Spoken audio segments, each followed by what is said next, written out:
This is Coach KP, and today I'm going to talk about a relatively common phenomenon amongst recent and maybe even intermediate level people that have been meditating 6 months to a year, or to a neophyte who just recently started meditating.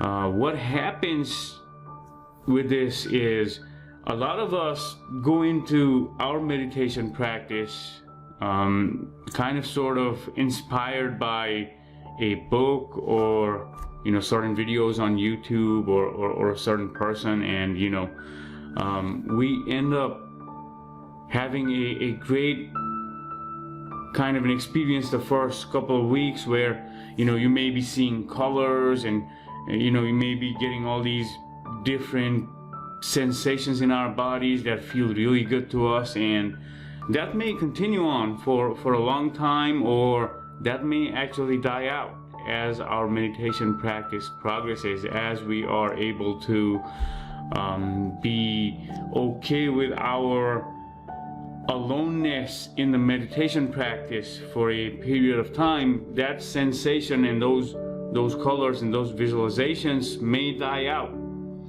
and what that does to us is it could freak us out, because we're having such a great experience, quote unquote, while we started, but now there's nothing. Now there's just me and my loneliness, right? Me and darkness when I close my eyes. Where did all that go? What happened with my practice? Those could be questions that plague us, and instead of really trying to focus on whatever's going on or not going on during the meditation practice, in actuality we tend to focus on what should be or what could be happening in our meditation practice, or even worse, what happened to them and what didn't happen to us during our meditation practice, and kind of sort of get fixated about that. So it's important at this point to make this clear that we meditate just to meditate.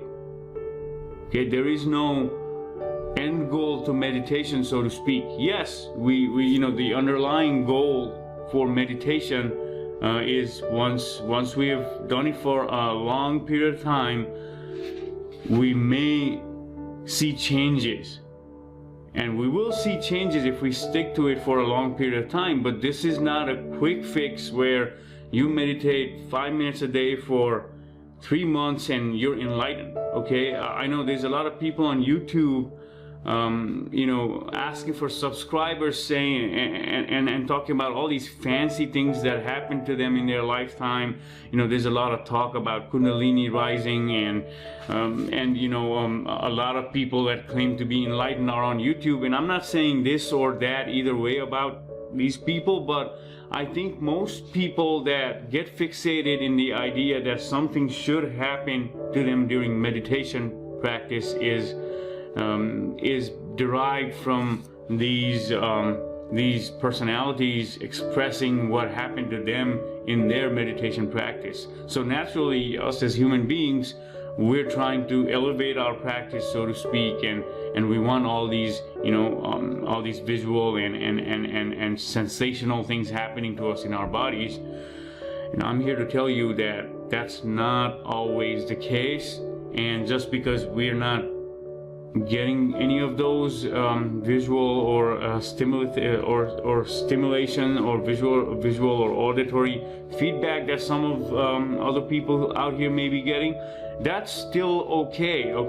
Our meditation practice is still okay. The thoughts will still be there. Some people say push out the thoughts and clear out your mind and become enlightened, but that it doesn't work like that. There will be thoughts, but as you progress in your practice, as we progress in our practice, we will see that the thoughts become less and less, and it becomes easier for us to let go of these thoughts during our practice. And that's more of an immediate goal than this goal about getting crazy experiences every single time we sit down to meditate, or getting downloads of insights every time we sit down to meditate. Sometimes you sit down for an hour and nothing happens, and that's okay. That's a part of progressing in your practice. Okay, and that's my message for today. Peace.